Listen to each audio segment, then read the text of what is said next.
성경 다음으로 많이 읽히는 기독교 서적 2개 가운데 하나가 존 번연이 쓴 철로역정입니다.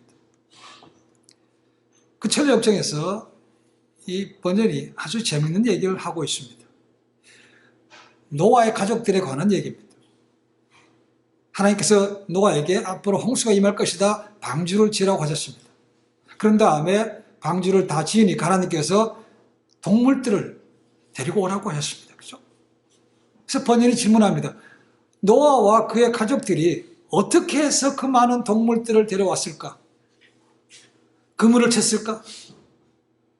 아니면 가서 강제로 데려왔을까? 아닙니다. 동물들이 원근각지에서 알아서 왔다는 겁니다. 그럼 그 가운데 어떤 것들을 잡았습니까? 라는 거죠. 어떤 것들은 7쌍, 어떤 것들은 2쌍, 이렇게 왔다는 겁니다. 그들이 선택했습니까? 아닙니다. 하나님이 선택하셨다는 거죠. 우리도 마찬가지입니다. 전 세계 인구가 지금 85억이 넘습니다. 그 가운데 저희가 어떻게 해서 예수님을 구세주로 믿고 영원한 생명을 얻었겠습니까? 제 입장에서 본다면 그건 내가 선택했어라고 할 수 있지만 그렇지 않습니다. 성경 보시면 하나님께서 만세 전에 너희를 택하사라고 되어 있습니다. 우리의 선택이 아니고 그분이 선택하셨다는 것입니다. 이것이 얼마나 큰 은혜라는 것이죠. 그러니까 우리가 선택받았기 때문에 우리가 앞으로 사는 동안 바르게 선택하는 삶을 살아가야 되는 거죠. 오늘 본문 말씀 속에서 선택에 관한 말씀을 나누고자 합니다. 예수께서 빌라도의 재판장에서 재판을 받으십니다. 그리고 빌라도는 그 재판 과정에서 예수님께서 죄가 없음을 아십니다. 그렇지만 그는 명색이 재판장입니다. 그렇죠? 그러니까 형식적으로라도 재판하는 것을 신용해야 됩니다. 그래서 몇 가지 질문을 던집니다. 내가 유대인의 왕이냐? 내가 무엇을 하였느냐? 내가 왕이 아니냐? 그리고 네 번째로 진리가 무엇이냐라고 묻습니다. 예수님께서 마지막 네 번째 진리가 무엇이냐에 대해서 물으면 대답하지 않으셨습니다. 왜 그런가? 빌라도가 진리에 대해서 관심이 없는 것을 알기 때문에 그렇습니다. 어떻게 알 수 있는가? 그가 예수님께 그 질문을 하자마자 바로 돌아서서 나갑니다. 그러니까 그 질문에 아무런 의미가 없다는 거죠. 형식적으로 한 것밖에 없다는 것이죠. 그가 정말로 진리에 관심이 있다면 계속해서 물어야 됩니다. 그렇죠? 근데 그렇지만 않습니다. 바로 나가서 이렇게 얘기합니다. 형식적인 질문이었지만 빌라도는 예수님께서 죄가 없는 것을 아십니다. 그래서 가능하면 이 재판을 빨리 끝내고 싶어 합니다. 그렇죠? 그래서 쉽지만 법정 안과 바깥을 왔다 갔다 하면서 그들에게 지금 재판을 진행하고 있는 것입니다. 그리고 우리가 지난주에 봤습니다. 그렇죠? 얘기합니다. 내가 보니까 이 사람에게서 죄를 질문한 것을 내가 발견하지 못했다라고 얘기합니다. 그러면서 지금 이때가 6월절입니다. 그렇죠? 6월절 특사에 대한 얘기를 합니다. 자, 명절이 되면 너희 가운데 원하면 한 사람을 풀어주는 전례가 있는데 유대인의 왕, 이 사람을 내가 택할까? 아니면 바라바를 택할까라고 얘기합니다. 바라바가 나옵니다. 그렇죠? 그랬더니 즉각 외칩니다. 바라바라고 얘기했습니다. 바라바. 이 바라바가 누구냐라는 것이죠. 성경 말씀 보시면 강도라고 되어 있습니다. 헬라어 원문을 보니까 레스테스라고 되어 있습니다. 이 단어는 종종 게릴라를 나타내기도 합니다. 그러니까 전쟁하면서 치고 빼고 치고하는 사람들이 있죠. 그죠? 저항군, 게릴라라는 것이죠. 그러니까 달리 표현하면 바라바는 로마의 정권에 대항하는 혁명가라고 볼 수 있다는 것이죠. 근데 말로는 강도라고 표현하고 있습니다. 정치범입니다. 마가복음 15장 10절은 정확하게 이렇게 번역하고 있습니다. 밀란을 꾸미고 이 밀란에 살인하고 포박된 자 중에 바라바라 하는 자가 있다라고 했습니다. 뭐라고요? 밀란을 꾸미고 밀란에 살인하는 자라고 했다는 것입니다. 그러니까 자기 목적을 이루기 위해서는 불법도 행할 수 있고 심지어는 사람을 죽일 수까지 있다는 것입니다. 이 사람이야말로 정말 흉악한 정치범인 거죠. 그런데 유대인들이 이들을 택했다는 것입니다. 이 사람을 택했다는 거죠. 죄가 없은 예수님이 아니고 흉악한 강도 정치범인 바라바를 택했다는 것이죠. 이것이 잘못된 선택이라는 것입니다. 유대인뿐만 아니었습니다. 종교 지도들도 이같이 같이 동참한 것이죠. 그러니까 이들은 말은 그렇다게 합니다. 그죠? 그렇지만 속에는 자기의 탐욕을 이루고자 하는 올바른 선택을 하지 않은 그런 사람들이라고 볼 수 있습니다. 이들뿐만 아닙니다. 빌라도도 마찬가지입니다. 빌라도는 예수 얘기 속에서 예수께 죄가 없는 걸 분명히 압니다. 그래서 얘기는 합니다. 그죠? 내가 이 사람에게서 죄를 발견하지 못했다. 그러면서도 뭡니까? 오늘 말씀 보시면 밑도 끝도 없이 채찍질 하도록 내줬다는 겁니다. 자, 판결도 내리지도 않았습니다. 그죠? 그런데 먼저 때리라는 겁니다.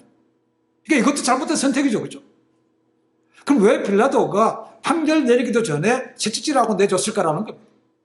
그 이유는 빌라도가 머리를 굴렸습니다. 그죠? 아, 이렇게 때리고 나서 몸이 많이 망가진 걸 보면 그것도 좀 마음이 수그러져서 자기가 원하는 대로 재판 무죄로 풀려나는데 동참할 것이라고 생각했습니다. 그죠?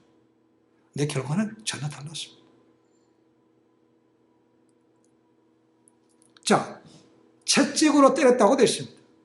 여러분, 우리가 채찍하면 그냥 막대기에다가 가죽끈 몇 가닥 그렇게 생각하면 안 됩니다. 그렇죠? 이 로마 군인들이 가지고 있는 채찍은 일반적으로 이 가죽끈 끝에 쇠 괄골이라든가 쇠 구슬이 박혀 있습니다. 이게 치면 살집이 떨어져 나갑니다. 그리고 안에 있는 뼈, 그리고 혈관도 상합니다. 유대인 역사가 요세푸스에 의하면 폴리캅 시대에 순교당했던 사람들에 대해서 이렇게 얘기합니다. 그들이 이 채찍에 맞았을 때 혈관이나 동맥까지 절단되었고 마지막에는 내장까지 눈에 보일 정도로 튀어나오기까지 했다고 말합니다. 그러니까 이런 채찍에 맞고 십자가에 못 박히기도 전에 죽는 사람이 많았다는 겁니다. 빌라도는 그것을 알기 때문에 예수님께서 그런 모습을 갖고 나가면 그들이 치근히 여기지 않을까라고 생각해서 아무 판결도 없이 먼저 때리라고 말씀을 한 거죠. 이것이야말로 예수님께서 예언되었던 구약의 고난받는 종에 대한 예언의 성취라고 볼 수 있습니다. 이사야서에 보시면 앞으로 오실 메시아에 대한 고난받는 종에 대한 예언이 4군데나 합니다. 우리가 가장 잘 아는 것이 이사야서 53장입니다. 거기 53장 5절에 이런 말씀이 있습니다.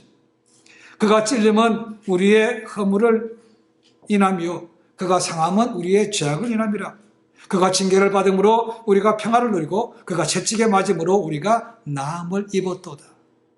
이 말씀을 이루시기 위해서 예수님께서는 죄가 없음에도 불구하고 아무런 반항도 하지 않고 그냥 맞으십니다. 이런 모습을 봤던 베드로가 나중에 그의 편지에 기록하고 있습니다. 베드로 전서 2장 24절에 이런 말씀이 있습니다.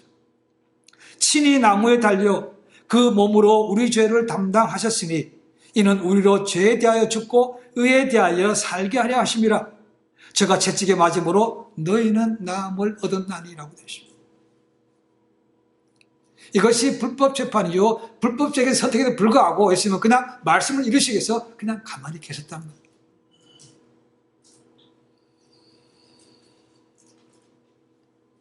그들이 채찍질하고 나서 어떻게 합니까? 군인들은 예수님을 조롱합니다. 유대인은 왕이라고 얘기합니다. 그렇죠? 빌라도가 이렇게 재판을 하면서도 끌려가지 않기 위해서 유대인들의 이게 자꾸 건드리는 자극적인 말을 합니다. 그래서 계속해서 예수님을 말하지 않고 유대인의 왕이라고 합니다. 유대인의 왕이요. 그러니까 군인들도 똑같이 조롱하는 겁니다. 왕이니까 왕관을 써야 되는 것이죠. 그 왕관 대신에 가시멜관을 씌웠습니다. 그러니까 씌우는 순간 머리에 피가 흘러내립니다. 그리고 왕이니까 비싼 홍포를 입어야 되는 거죠. 로브를 입어야 됩니다. 그렇죠? 자색 홍포를 그들이 입고 오는 것을 갖다가 예수께 걸쳤습니다. 그러면서 뭐라 합니까? 유대인의 왕이여 평안할지어다라고 하면서 놀리고 손으로 얼굴도 때렸다는 겁니다. 요한은 그렇게 표현하고 있지만 다른 마가복음 그리고 마태복음 보시면 좀 더 리얼한 장면이 기록되고 있습니다. 마태복음 27장 29절 30절 마가복음 15장 17절 19절 말씀을 보시면 그거 외에 그들이 예수님 손에서 갈대 홀 있죠. 홀. 왕이니까 홀을 쥐고 있습니다. 그래서 셉터 그걸 대신에 갈대를 씌웠습니다. 갈대를 줬습니다. 그것을 빼앗아 가지고 얼굴을 때리고 심지어는 예수께 침도 뱉었다고 기록하고 있습니다.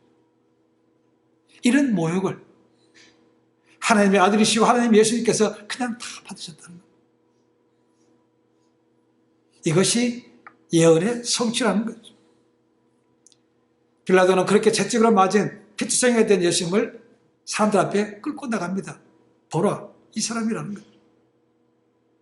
자, 봤지? 나는 이 사람에게서 또 얘기합니다. 두 번째로, 죄를 발견하지 못했다 라고 얘기합니다. 그러니까 그들이 뭐라 합니까? 더 소리 질러서 십자가에 못 박으라고 얘기합니다. 지금 빌라도가 원하는 대로 지금 재판이 진행되고 있지 않습니다. 오히려 빌라도가 하는 그런 것들이 오히려 그들에게 불을 지른 것이죠. 기름을 부었습니다. 그러니까 빌라도도 기분이 나쁜 거죠. 재판자이고 권력을 쥐고 있는 것은 빌라도입니다. 그렇다면 빌라도가 원하는 대로 가야 되는 거죠. 근데 이들이 거기에 따라오지 않고 오히려 반대하고 있다는 것입니다. 열받는 거죠. 그러면서 빌라도가 화가 나서 뭐라고 합니까? 너희 마음대로 해봐. 자, 너희 마음대로 하라는 것은, 자, 내가 원하는 대로 십자가 못 박으라는 것이 아닙니다. 그죠? 네가 원하는 대로 있지만 권한은 내게 있어. 하려면 해봐. 이런 표현하는 것이죠. 그러니까 그들이 바로 나가서 빌라도의 허락에 떨어지지 않고는 절대로 할 수가 없습니다. 빌라도 나름대로의 자기가 권세를 쥐고 있는 것을 얘기하고 있는 것이죠. 그런데 죄가 없음에도 불구하고 그들이 틀렸음에도 불구하고 빌라도는 적당한 선에서 타협합니다. 넘겨주고 있다는 겁니다. 왜요? 자신의 정치적인 목적 때문에 그렇습니다. 이렇게 표현합니다. 너희가 라고 표현했습니다. 너희가 알아서 해라는 것이죠. 뭡니까? 이 예수가 앞으로 십자가에 못 박는 것은 내 책임이 아니고 너희 책임이라는 것입니다. 그러니까 뒤에도 나오는 건 뭡니까? 나는 그에게서 아무런 죄도 발견하지 못했다고 얘기합니다. 나는 못했는데 너희가 죽이라고 했으니까 다 너희 책임이라고 떠밀겠지만 이 잘못된 선택 때문에 2000년이 지난 지금까지도 빌라도는 아주 악한 사람의 아이콘, 상징으로 남아있는 것이죠. 본디오 빌라도에게 고난을 받은 사라는 것이죠. 이게 잘못된 선택이 낳은 결과입니다. 없어지지 않았습니다. 그랬더니 실제로 뭐라 합니까? 이런데 외칩니다. 우리에게도 법이 있으니 그 법대로 하면 저가 당연히 죽을 것은 저가 자기를 하나님의 아들이라고 했다는 겁니다. 자, 여기서 이들이 예수님을 진짜로 고발한 이유가 나옵니다. 뭐라고요? 자기를 하나님의 아들이라고 불렀다는 겁니다. 이것이 유대인의 법으로 하면 뭡니까? 신성모독이라는 거죠. 유대인들이 가지고 생각은 절대로 사람은 하나님이 될 수가 없다는 겁니다. 하물며 나사렛 촌동네에서 목수를 하던 그런 사람이 어떻게 메시아가 될 수 있는가 꿈에도 생각하지 않습니다. 그런데 감히 자기가 하나님의 아들이라고? 이건 말이 안 된다는 것이죠. 그래서 죽이려고 했다는 것입니다. 더 나아가서 그가 자기들의 치부를 다 까발립니다. 군사들 대해서 이 위선자들아, 이 독사의 새끼들아 욕하니까, 군의에 도전하니까 그냥 내버려 둘 수가 없습니다. 일단 여기 이런 사건 생기기 전에 죽었던 나사로까지 살렸습니다. 그렇죠? 많은 기적을 행했습니다. 그러니까 많은 사람들이 유대교를 떠나서 그분을 추정한다는 것이죠. 이것도 두고 볼 수 없는 것입니다. 이런 내적인 것은 다 감추고 뭡니까? 이 사람이 행악자다라고 해서 고발했다는 것은 잘못된 것이 지금 이 순간에 자기가 스스로 실토하고 있는 것입니다. 이들이야말로 진짜 행악자라는 것이죠. 근데 아닌 것처럼 얘기하고 있습니다. 그런데 그렇게 까놓고 얘기하면 영빨이 쓰지 않는 것이죠. 리더로서 너무 편견에 치우쳤다, 감정적이다 하는 그 소리 듣기 싫어서 아닌 것처럼 포장을 했지만 결국 자기 입으로 실토한 것이죠. 지난주에 말씀을 드렸습니다. 이들에게 사형 집행권이 없는 것은 아닙니다. 있습니다. 그러니까 침례 요한을 그냥 과감하게 죽였죠. 그리고 제가 뒤에 보지만 사도행전에 가면 순교당하는 사람이 나옵니다. 그렇죠? 첫 번째 순교당한 사람이 스데반 집사입니다. 그리고 12사도 가운데 첫 번째로 순교당한 사람이 야곱. 아무도 죽었어요. 그죠? 근데 빌라도가 그들에 대해서 너희가 사람 죽였어 이렇게 말하고 있지 않습니다. 그러니까 그들에게 분명히 죽일 권한이 있다는 것이죠. 다만 무슨 능력이 없다는 겁니까? 십자가에 못 박으시는 것은 반드시 빌라도의 허락이 있어야 된다는 것이죠. 이것을 알기 때문에 그들이 예수님을 데려가서 행악자라는 핑계를 대서 죽이려고 한다는 것이죠. 그러니까 이들이 할 때마다 뭡니까? 십자가에 못 박으라, 십자가에 못 박으라 외친 이유가 바로 거기에 있습니다.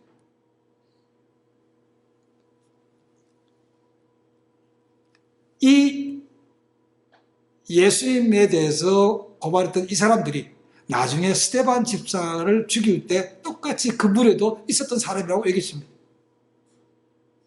그 사람이 어디 가겠습니까? 그죠? 똑같이 그들도 좀 죽이는 거죠. 자, 스데반 집사, 우리가 사도행전 7장에 보면 잘 나옵니다. 기적을 행하기도 하고, 그래서 복음을 전하고 많은 사람들을 예수님께로 인도했습니다. 그러니까 종교 지도자들이 본다면, 유대교 입장으로 보면 그냥 둬서는 안 될 인물이죠. 그래서 공회를 불러들여서 요즘 이야기하면 공개 청문회를 합니다. 거기서 스데반 집사가 아주 지식으로 성령이 충만해서 간단하게 짧게 요약합니다. 아브라함부터 시작해가지고 출애굽 그리고 통일왕국 시대까지 쫙 얘기합니다.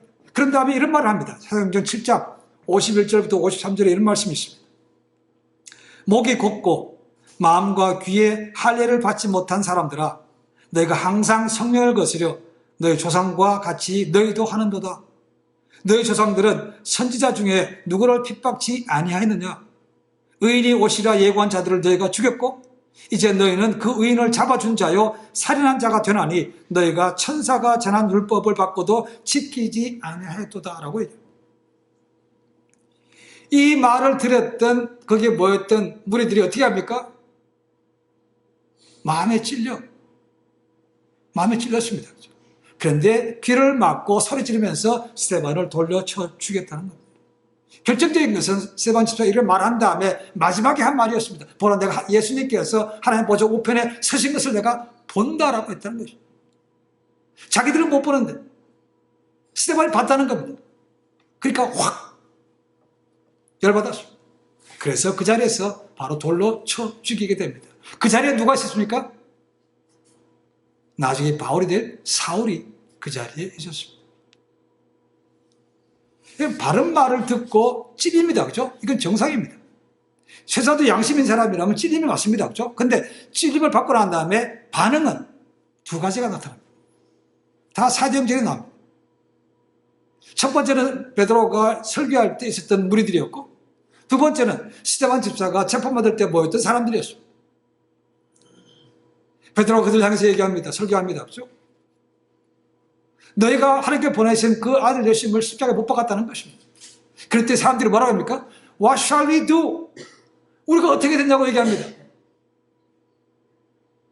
그때 베드로가 얘기합니다. 너희가 죄를 회개하고 침례를 받고 하면 용서받을 수 있다고 말합니다. 그래서 그날에 침례받은 사람이 남자만 몇 명이라고요? 3,000명이 됐다고 했습니다. 그들은 마음에 찔려서 회개하여 이르고 구원까지 간 사람들입니다. 이것은 긍정적인 반응이죠. 그렇죠? 근데 스데반 집사가 재판받는 경우에는 다른 경우입니다. 오늘 본문도 마찬가지죠. 찔렸습니다. 그 다음 뭐라고? 듣기 싫어서 소리 지르고 그냥 죽인다는 겁니다. 여러분, 하나님 예비하신 메시아를 죽인 사람들 하나님께서 천국으로 인도하시겠습니까? 아닙니다. 그들은 그렇게 함을 통해서 예수님을 십자가 못 박으러 이 사람을 통해서 하나님의 말씀이 이루어지는 도구가 됐지만 그들은 정작 구원받지 못했습니다.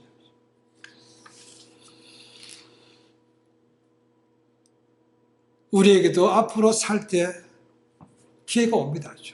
어느 것을 선택할 것인가 길에 설 때가 분명히 있습니다. 그럼 그럴 때 우리가 하나님께서 선택받은 것처럼 우리도 바른 선택을 해야 되는 것이죠. 쉽지 않습니다. 빌라도 보십시오. 아까 말씀드렸지만 권력을 쥐고 있습니다. 그가 노하면 이루어지지 않습니다. 그래도 그는 자기의 정치적인 생명을 위해서 그들에게 손을 씻었고 그들이 하라고 내줬다는 것입니다. 순간적으로 보기에는 자기에게 위기가 넘어가고 나는 좀 더 정치적으로 좀 생명이 길어지는 걸 하셨겠지만 결국은 2000년이 지난 오늘까지 여전히 악의 원흉으로 남아있는 것이죠. 우리가 마태복음 24장을 흔들 종말장이라고 말합니다. 앞으로 있을 이 땅에 임할 많은 재앙들에 대해서 예고하고 있습니다. 근데 그 다음에 25장을 보시면 예수님께서 귀중한 세 가지 비유를 말씀하십니다. 기름 등불을 준비한 5처녀, 준비하지 못한 5처녀 비유가 나오죠. 그 다음에 달란트의 비유가 나옵니다. 그리고 양과 염소에 대한 비유도 거기 나옵니다. 달란트의 비유 우리가 잘 압니다. 그렇죠? 주인이 먼 길을 떠나면서 종들에게 그 능력에 맞게끔 한 종에게는 10달란트, 두 종에게는, 다음 종에게는 5달란트, 그리고 세 번째 종에게는 1달란트를 줬습니다. 크게 받았던 사람들은 전혀 문제가 없었습니다. 그 주인의 맡긴 것에 대해서 감사하고 장사해서 배를 남겼습니다. 그런데 세 번째 1달란트 받은 사람이 문제가 됩니다. 이 사람은 뭡니까? 비교의식이 강했던 사람 같아요. 자기의 능력은 보지 않습니다. 근데 저 사람이 나보다 많이 가졌네? 라는 거기서부터 마음이 틀어져가지고 그냥 아무것도 안 하고 땅에 묻어놨다는 거예요. 자, 이 세 번째 종이 뭡니까? 그 돈 떼먹고 도망간 사람 아닙니다. 그죠? 그냥 단지 아무것도 안 했어요. 원금도 까먹지 않았습니다. 그죠? 나중에 주인이 와서 뭐라 합니까? 네가 아무것도 안 했다는 것입니다. 그래서 악하고 게으른 종이라고 말하면서 그를 쫓아내라고 말합니다. 여러분, 언젠가 우리도 하나님 앞에 서야만 됩니다. 그죠? 하나님 앞에 서서 청문회해야 됩니다. 그때 예수님께 물으신다고 그랬죠? 네가 무엇을 했느냐? What have you done? 저는 이것도 했고 저것도 했는데 그럼 내가 하라고 한 것은 너는 아무것도 안 했네 라고 한다면 우리는 할 말이 없는 거죠. 하나님께서 우리에게 맡기신 것이 있습니다. 그죠? 그것을 잘 했느냐 안 했느냐가 중요한 것이죠. 그때가 반드시 옵니다. 여러분, 이 땅에서 선택 잘해야 됩니다. 예수님인가 아니면 바라반가. 양자의 선택은 늘 가지고 해야만 되는 것입니다. 이것은 유대인들만의 문제가 아니고 이 땅에 사는 우리 모두가 가야 될 날마다 질문입니다. 아침 눈 뜨면서부터 그런 거죠. 그렇죠? 아침에 뭘 먹을까? 그 선택입니다. 나갈 때 옷 입는 것도 선택입니다. 그렇죠? 나갈 것인가 안 나갈 것인가 집에서 있을 것인가 선택입니다. 그렇죠? 선택은 우리가 합니다. 그러나 그 선택에 대해서 반드시 나중에 책임을 물으신다는 거예요. 우리는 반드시 예수 그리스도를 선택해야 되고 그리고 진리의 길을 선택해서 가야만 됩니다. 우리 처음부터 100%다 진리를 선택하는 것은 아닙니다. 그렇죠? 어떤 것들은 압니다. 알아도 아닌 거 적당히 타협하는 것에서 끝나는 것도 있습니다. 그렇죠? 그렇지만 그걸 깨닫고 다시 마음에 찔려서 하나님께 돌아가서 회개하면 다시 방향으로 갑니다. 그걸 안 하면 하나님부터 점점 멀어지게 되는 것입니다. 그러니까 마태복음 7장에 보시면 산상수훈의 마지막 결론본이 나옵니다. 그렇죠? 그 많은 비유가 나옵니다. 좁은 문을 통과해서 좁은 문으로 가라고 얘기합니다. 근데 많은 사람들은 넓은 문을 통과해서 넓은 길로 간다고 생각합니다. 좋아합니다. 그렇죠? 그러나 그 마지막 끝은 다르다고 말하고 있습니다. 그렇죠? 넓은 문을 통해서 넓은 길로 간 사람들은 마지막에 하나님의 심판이 있는 것이고 좁은 문을 통해서 좁은 길로 간 사람에게는 마지막에 영생이 있다고 말씀하고 있다는 것이죠. 여러분, 이 땅에서 진리를 선택하고 진리 가는 것 말처럼 그렇게 쉽지는 않습니다. 왜냐하면 거기 항상 이익이냐 아니냐가 걸리기 때문에 그렇습니다. 이익이 되는 것이라면 선택할 수 있습니다. 그죠? 그러나 그것이 아니고 내인데 손해가 된다고 생각하면 주저하게 됩니다. 아니면 적당히 끝내게 된다는 것이죠. 거기에 대해서 하나님께서 가슴 아파하신다는 거죠. 우리가 잘못된 것을 선택하는 순간 똑같이 유대인들처럼 예수님을 또다시 십자가에 못 박는 것과 똑같은 것이죠.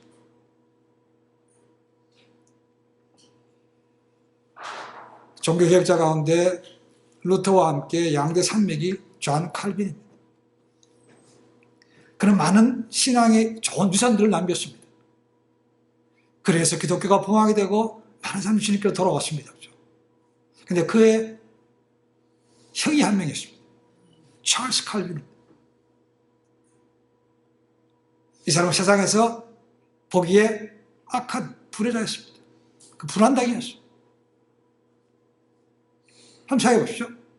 똑같은 집에서 똑같은 부모한테 태어났습니다. 그렇죠? 똑같은 환경에 지냈습니다. 그리고 똑같은 학교를 갔습니다.